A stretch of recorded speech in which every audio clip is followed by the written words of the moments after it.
150 paste. Okey, start kat sini.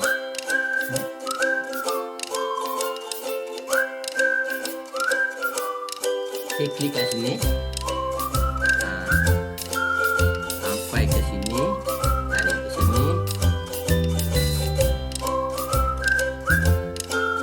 Ambil dinding yang paling luar sekali.